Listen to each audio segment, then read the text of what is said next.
And welcome to another edition of Kyle Meredith with. It's the interview series presented by WFPK at WFPK.org, Consequence, and the Consequence Podcast Network.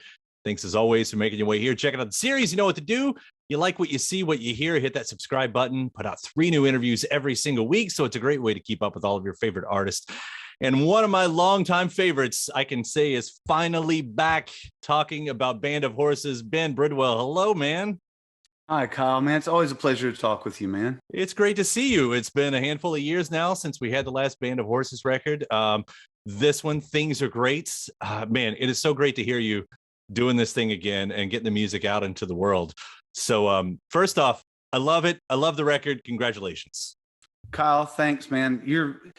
I guess your sponsors will like pull their ads if you don't say that. I try not to interview anybody that I don't feel that about. I think I do compliment a lot, but I mean it. You know, it's. Thanks, Kyle. What are they going to care if I say I don't like this Band of Horses record? Dude, I know, that'd be a whole different chat, wouldn't it? I do love what you're doing. Also, by the way, I saw you entered the Billion Streams Club as well. So that's not nothing. No, it's not nothing. I have to be careful not to be too self-deprecating here. I'm not. The only trophy I really like, honestly, Kyle, is I have a horseshoe tournament like that I play with my uncle and his boys, my cousins, and I got that trophy once. I look at that one when I pass by. I'm like, that's the one, man. Like it's even got to do like throwing a horseshoe. So I'm pleased as punch that we've lasted this long, obviously, and that we continue to still be somewhat relevant in people's lives, honestly, however we can be of service. So yes, I accept the trophy, but it's my horseshoe tournament one, beating my cousins. It's still top. Remind me never to get in a horseshoe game with you. I haven't done horseshoes, and I mean, not since I was living in the country as a little boy. I think they don't do it a lot up here. So, well, I got this big old dog now during the pandemic, and she's dug up quite a bit of my yard. So I'm like, I don't actually have to dig the pit, you know. I just gotta go get the sand. You can come over and we can throw some shoes. Noted, man. Well, so that's the fun side of the conversation. Now we enter the rougher side because one of the first things I hear you say about this record, when I heard it, I don't know, I guess I wasn't listening right because I was like, oh, what a cool, fun little sound that's going on here. But then I hear you say, and this is the record that almost killed me. Oh yeah. I mean, yeah, there's that. I mean, and it is, the title implies, is a bit sarcastic, right? So, yeah, I mean, it wasn't just the record that was trying to kill me. It was my life. But just personally and just the harrowing nature of being a person that can't provide for their family because we couldn't tour, play shows, and going through a divorce, stuff like that. Really bad, really bad. And then the record just sitting there. We broke up with our management, broke up, the label decided not to exercise their option. It was like, dang, dude, we're getting just shelled here, right? So yeah, things felt, like they were breaking me a bit, for sure. Yeah. Well, to still be able to come out the other side with the music and for it to be, as you've also said, a bit of at least a breakup album, when you're writing about it, and for that being, I don't know when that was, and I won't try to dive into your personal life here too much, but for that to be any time recently, is it a bit like eggshell walking when you're knowing that that's going to be out there in the world? Yeah, it is, Kyle. Honestly, because I mean, even like my kids are getting old enough to be like, okay, even though that dude never shared any of his music with us or tried to pretend it wasn't happening, like I'm just dad. I ain't like some singer person or band person. Besides touring, they don't know what I do. So it's like, dang, now my kids are getting old enough to listen to this stuff. Like, or my ex is going to have to hear some of these stories played out in public. It's still a bit of eggshell walk in there, but There's a freeing aspect, a liberating aspect of telling your story honestly as you see it, and telling the other side's story honestly as you see it, um, and being well revealing yourself. I think there's something liberating about that, and this album displays that, hopefully in a classy way, and not too much you know uh gossip or you know like vindictive way or Mm-hmm. something. Mm-hmm.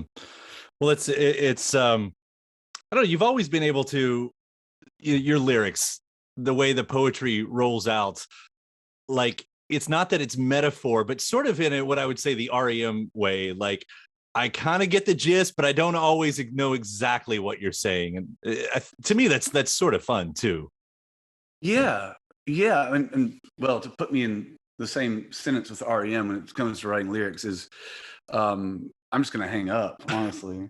No, uh, always tried to mask a lot of truths with tricky wordplay or metaphors, and I have a ninth grade education, so it's not going to go too far.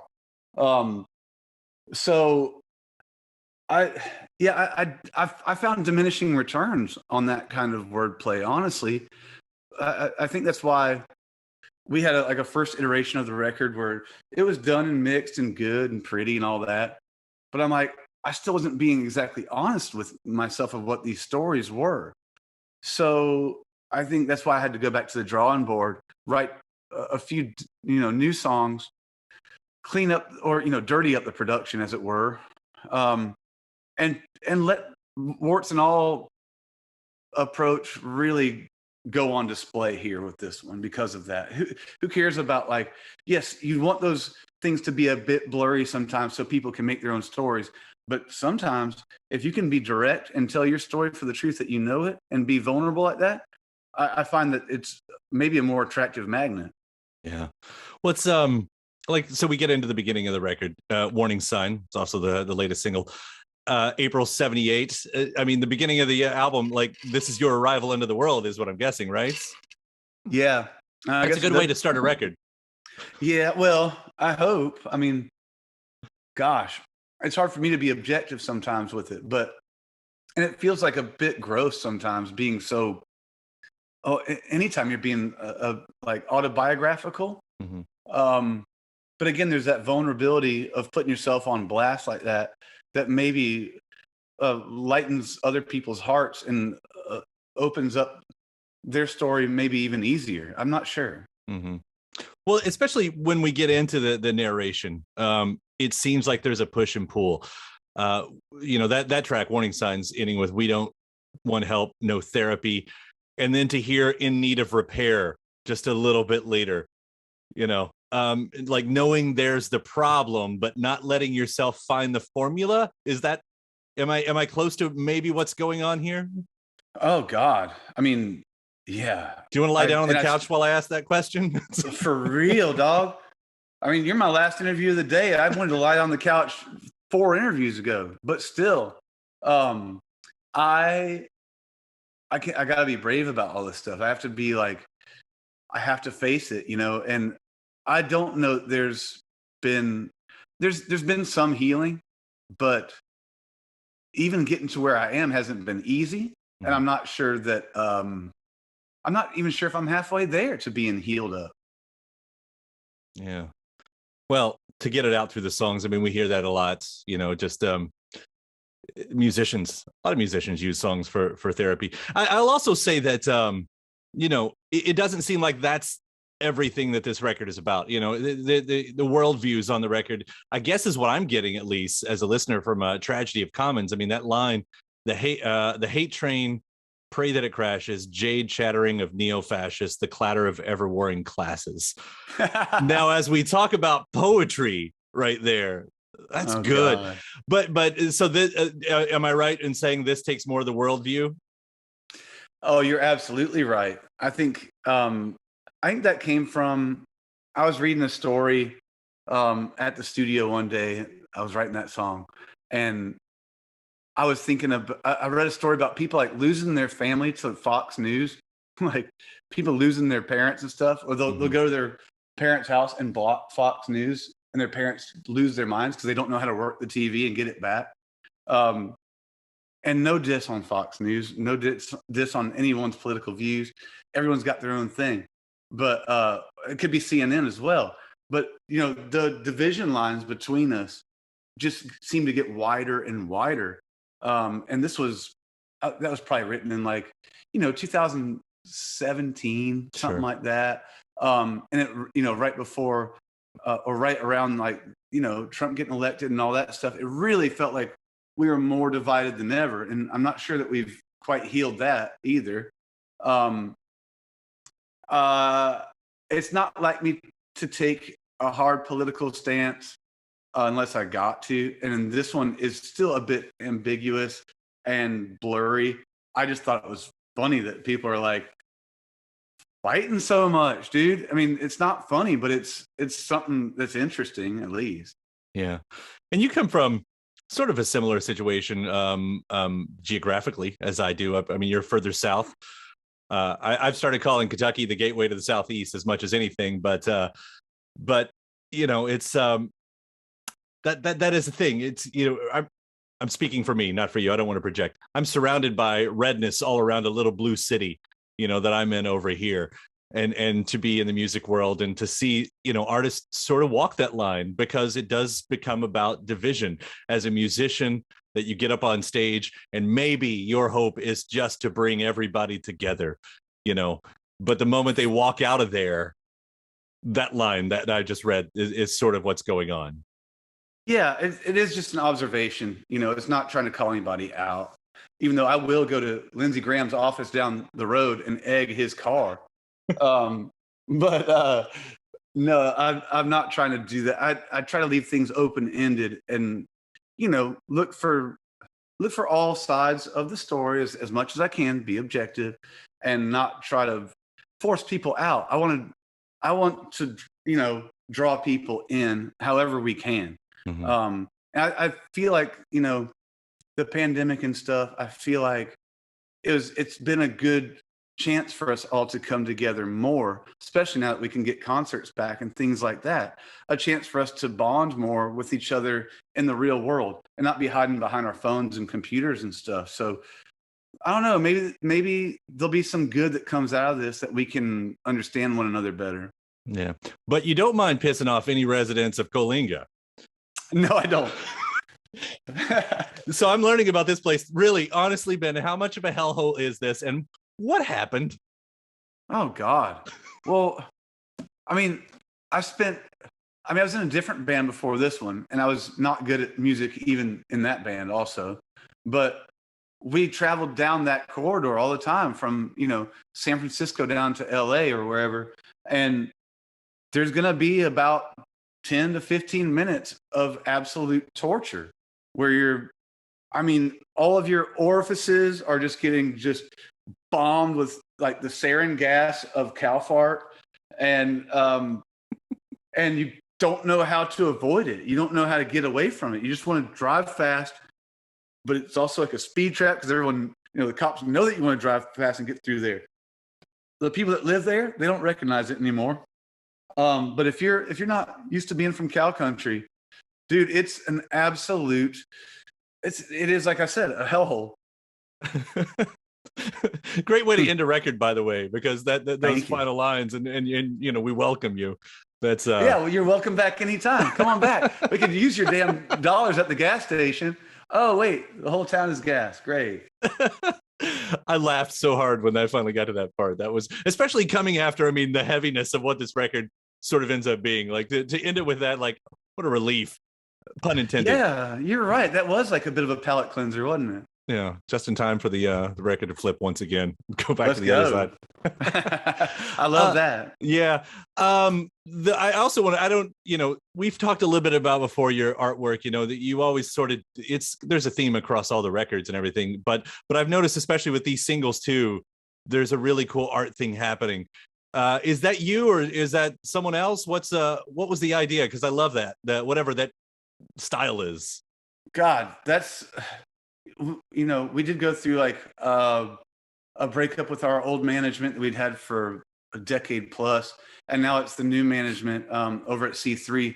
There's some brilliant minds over there, and they've helped us really navigate this whole thing. I mean, to get like a number one single finally in our first one in our career, to help us find a better art direction after we lost Chris Wilson, who did all of our album covers before.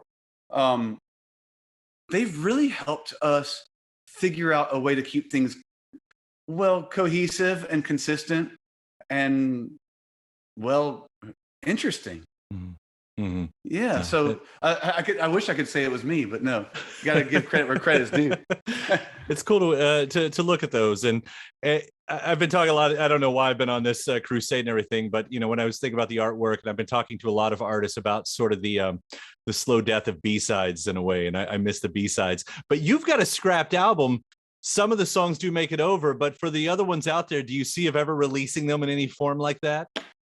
Yeah, I've been threatening a long EP called Things Aren't Great, because they didn't make the record, so they're not great. I'm still working on the title, I guess, always, but there's a bunch of songs that didn't end up either getting finished correctly or just weren't the right fit, that are still good songs, I think. It's hard for me to know, but I think there's some stuff there that I'm interested in taking a look at for sure. Yeah. What about all the covers that you've been learning over the past couple of years? Is there a path out for those as well? God, dude, I actually during the pandemic, I didn't write much because I was, pathetic. I was just absolutely miserable. And I had this album hanging over my head where I'm like, I don't write songs until I can get these songs out. Something dumb like that. Such a silly excuse. But I made a list of all the covers that we've done over the years, and it was something over like 120 songs. I'm like, I'm running out of pieces of paper. But then we started covering songs instead of writing songs. We would just track a bunch of covers. We were doing, a bunch of Morrissey songs, a bunch of Smith songs, Lemonhead songs, the Amps, the Breeders.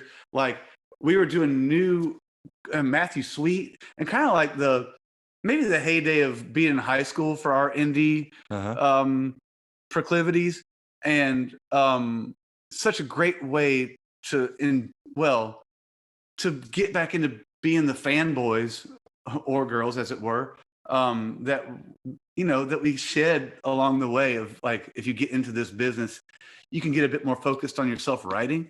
It was so nice to go back and visit the things that really made us or got us to this point. So I got a bunch of stuff, man. I'll have to send you at least like a playlist or something. Please do. Please do. I mean, when you did this stuff with Sam, you guys did the covers together and everything. Yeah. Like I like that mode from you too. So, if that ever makes its way out, I'm first in line. So, dude, there's so much stuff, honestly, Kyle. Like, I visit like the live stuff. I have a bunch of live stuff that Sam and I did on that tour supporting that record, where I could finally convince him a bit to play. Like, okay, I'm gonna sing your old song that you don't play no more, and he kind of do the same to me. And it's so cool. Like, I get to sing harmony on my song, he gets to sing harmony on his song, and it's such an opportunity to revisit where those songs stem from. And we also have like a live record from the Ryman that hasn't come out yet, that I'd like to release. But bands release or artists release an album, and they immediately go to like, I want to release everything now. So I know how foolish that is. At the same time, I know you have to focus on the task at hand. So I'm trying to be patient. Well, it is a good task at the moment, and I mean that for this record with Things Are Great. You guys are taking it out on the road later this year. I think there's a Black Keys dates, right? That's a hell of a bill right there. That's going to be fun. That'll be fun. And man, welcome, dude. Welcome. We need that kind of like a sustained run, something consistent. And the fact that we get to play, in the middle of the lineup, probably, you don't get no sound check. You can go do radio all day. They're basically like, get your stuff on the stage and get it the hell out of our way. So it's like, you put it down, play a little bit, and get the hell out of there. So I'm really looking forward to that. And because they're rock stars, there's a bunch of days off. So there'll be a lot of games in a hotel parking lot, playing bocce ball and cornhole and stuff. But then directly after that, we have our own European tour that we had to postpone. It should have been starting this week, I believe, but it had to get postponed. And hopefully we can do that. But of course, tensions are rising like hell over there. Right. I was just thinking the first time that I think the first time that you and I ever met, you were on a bill like that because it was you and Pearl Jam. And we did like a bus interview or something like that. So it's probably been a decade now, I guess. So look at us. We're old friends now. Look at that. We're just old. That part's true as well. Ben, thank you so much. It's great to see you, man. Congrats on the new record. I'm so happy you guys are back. Thanks, Kyle, man. It's always a pleasure to talk with you, man. I think you're doing a great job, and I'm glad to see you doing well over there. Y'all all be well, and give everybody my love and hellos, will you? Absolutely. We'll see you around. All right. Talk to you soon, Kyle. All right. Bye. Bye, buddy.